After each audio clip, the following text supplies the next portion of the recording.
At the age of 93, Dr. John G. Watkins has decided to retire from the field of psychology and begin his new career as a novelist and writer. He has come to these meetings for the Society of Clinical and Experimental Hypnosis and the American Society of Clinical Hypnosis to share his memory of the beginnings of these organizations and to say farewell to his many friends. With no further introduction necessary, I give you Jack Watkins. I was born in 1913 in Salmon, Idaho, where I grew up. Moving to Caldwell, Idaho. I went to the College of Idaho, the University of Idaho for bachelor's and master's degrees, and then I went to Columbia University at Teachers College, where I took courses under John Dewey and Thorndike and some of the luminous people that were the greats in psychology in those days.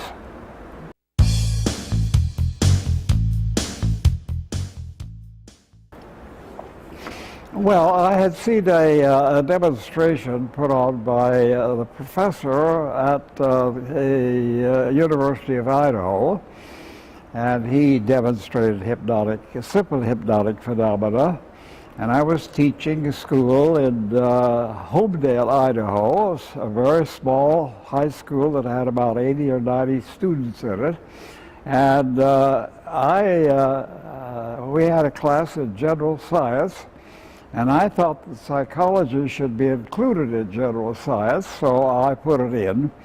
And then in the course of presenting it, I happened to mention the word hypnosis.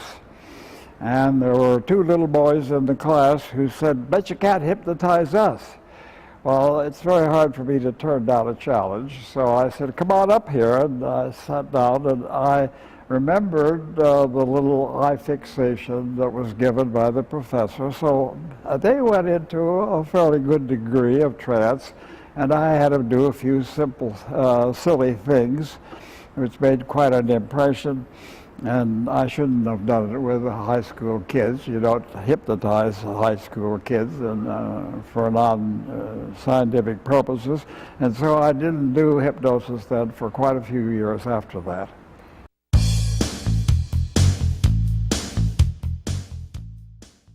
I don't know what it is, I'll be honest with you. And we've got all kinds of definitions that we've had on hypnosis.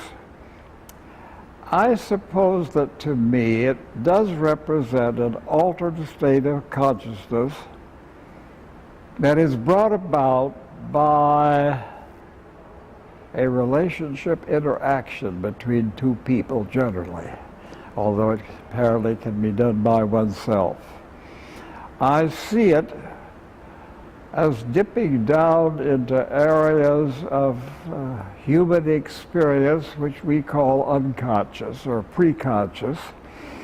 It dips down, it enables us to dip into areas which we don't generally get access to when we simply talk in a fully conscious sort of way. I've gone through psychoanalysis and psychoanalytic training with Dr. Eduardo Weiss, who was himself analyzed by Federn and trained by Freud. And so I've been trying to put all that together in a what's going on. All I know is that when you do certain things, you can gain an intensive kind of interpersonal relationship with another person in which a somewhat altered state of consciousness appears, and within that, you can make suggestions that are often taken and operated on, even relating to pain and other problems.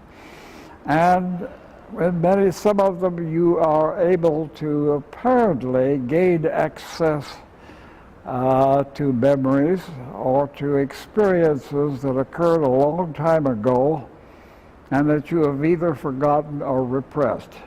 Now, is that the definition you want?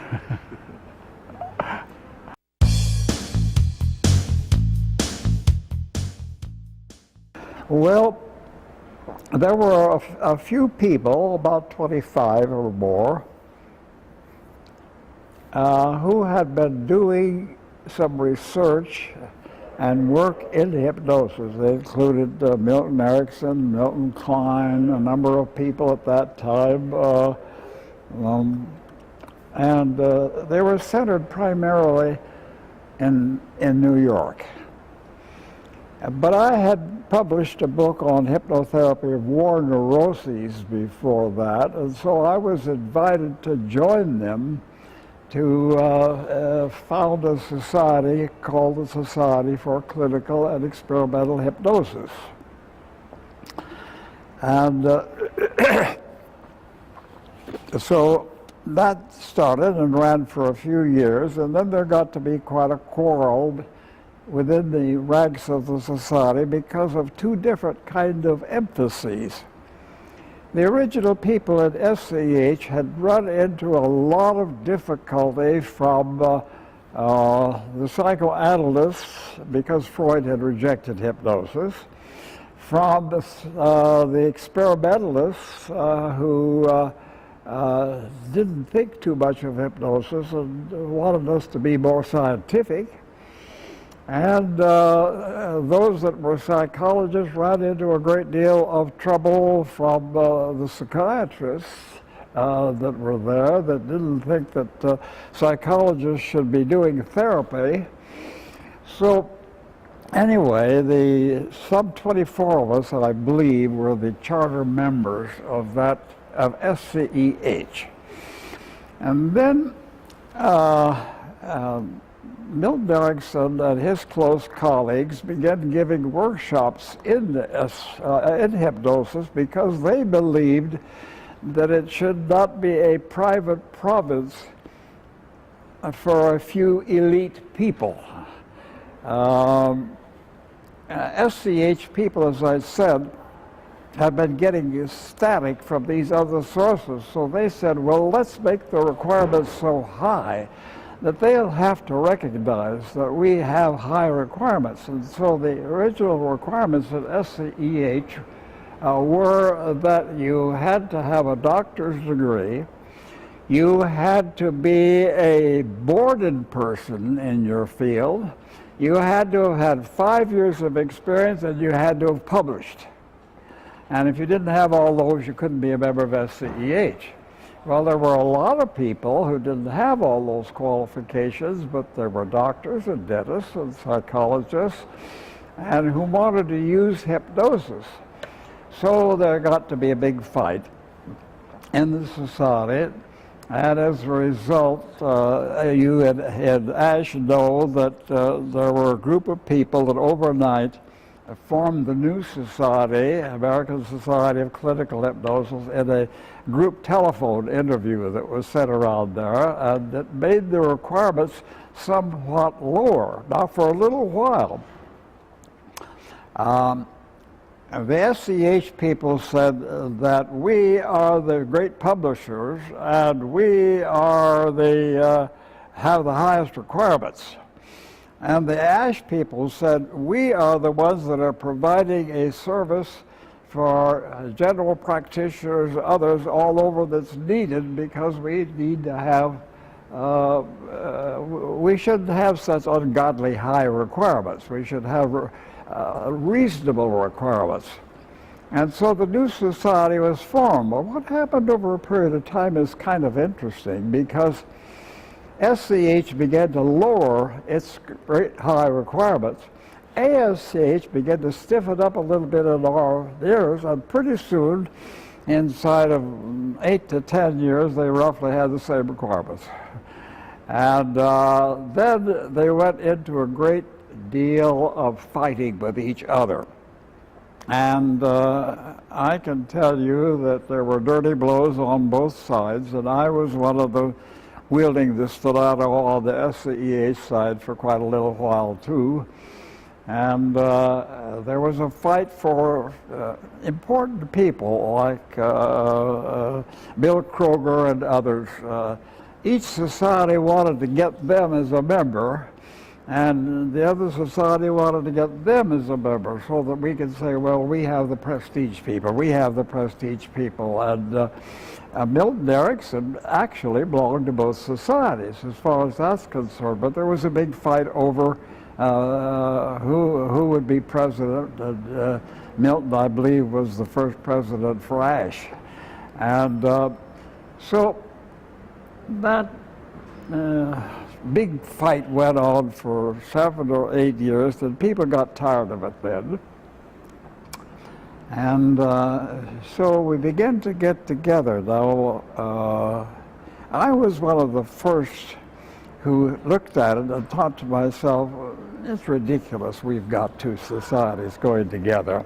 Now, I will say one thing. More research was done by the SCEH people, but much more treatment was done by the ASCH people. But why shouldn't we have researchers and practitioners talking to each other? Theoretically, in American Psychological Association, one is a science, and it discovers new truths, and the practitioner are those who use the results of science and use it in the practice of people. The same thing occurs in medicine. We have researchers in medicine, and then we have practitioners in medicine. So Erika Fromm was one of the key people in those days who was with both. I talked to her, and one time, I forget which year it was, but we had almost a joint meeting. We had adjacent meetings, and then we had a single day for both of us. That was the closest that came to union at that time. But part of the trouble of keeping those apart was because there's prima donnas in both societies. Who is going to be Mr. Hypnosis? Is it going to be Mr. Hypnosis Erickson? Is it going to be Mr. Hypnosis Klein? It is going to be, who were the big, and there was an awful lot of fighting that goes on that had to do with personal prestige matters, which was too bad. Well, one of the ways, as I said, the ASCH people organized a society with a lot of members. The SCEH people organized an international society and specialty boards at that time. So the American Board of Clinical Hypnosis, the American Board of Psychological Hypnosis, the American Board of Dental Hypnosis. And we had fights as to get those recognized by the AMA on the one hand, the Psychiatric Association on the hand, and the other the Psychological Association. And I was a very hardy partisan at that time in their fighting for that. But as I said, we began to get comparable measurements, and we began to get much more acquainted with each other, especially a lot of people belonged to both societies. Which was okay, but they got tired of paying two different sets of dues in that and said, why can't we just get together? And that's at least the early history of the separation is there. So now I don't know what SCH and ASCH are planning. I came here partly because there was talk of getting together into one society here. I don't know whether you're going to do it, but since I was one of those that did my best to split us way back there, maybe I ought to attend when there's a possibility of undoing that split and getting us once together.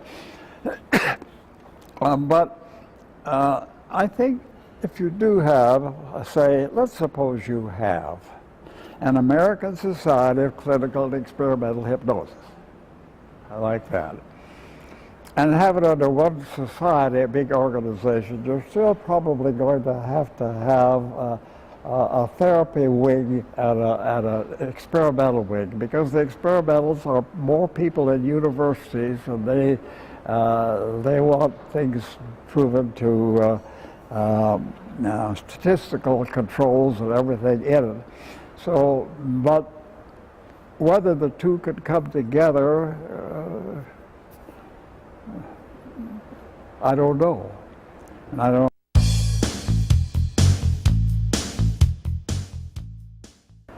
Well, I think probably two. First, I think my contribution in organizing an international society in hypnosis as a general contribution to the field, because I and a psychiatrist in Canada really got an international organization going, which went from ISCH to ISH and so on and so forth. And the second one probably was the development of ego state therapy.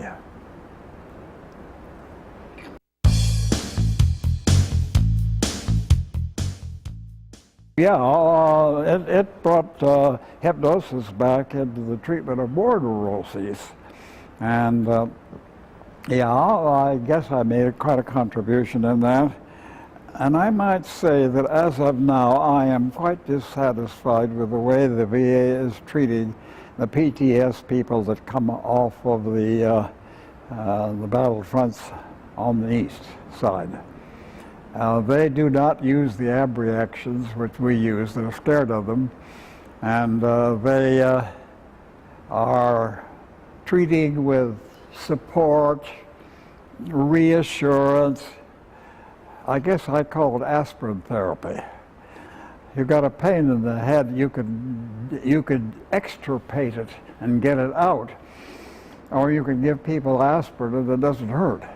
And I think that that's what they're doing because they're scared to do ab reactions. And that's something else that I'm going to be talking about in the part of a workshop that I'm going to be giving with Irene Berbash. I'm going to be specializing on dreams and on ab reactions because there's too many practitioners that are afraid of it.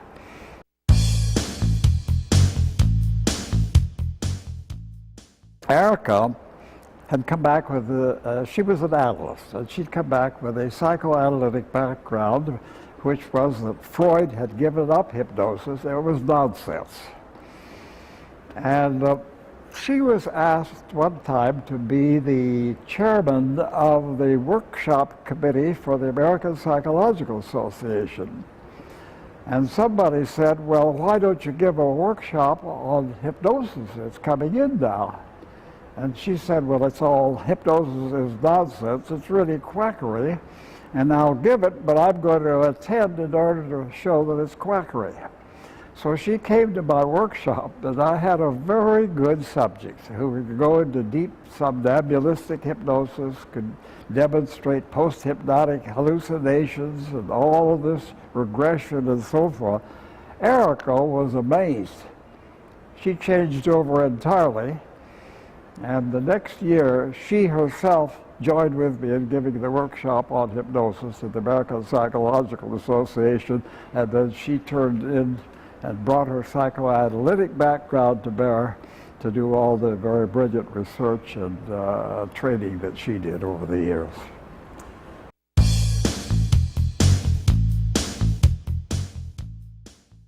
I came here to this meeting for about 2 or 3 reasons. One is I felt if I had been in on the divorce, it might be time for me to be in on the remarriage between the groups. And second, I came to meet all my friends over many years because I've decided I'm not going to be a psychologist any longer, either clinical or experimental. I don't have anything new to contribute. I'm not in practice. I don't hold a university appointment. I don't have anything in research to do. I'm just saying the same sort of things that I felt that maybe I could contribute to humanity better. If the rest of my years, which I hope will run for a few more, I could write articles, books, chapters, fiction that people read and will help to kind of educate the non-professionals into such matters as to what there is about unconscious processes, how resistance and defense operates in the human being. So that's what I'm going to do. And this is kind of my farewell to being a professional member, not just of hypnosis, but of psychology.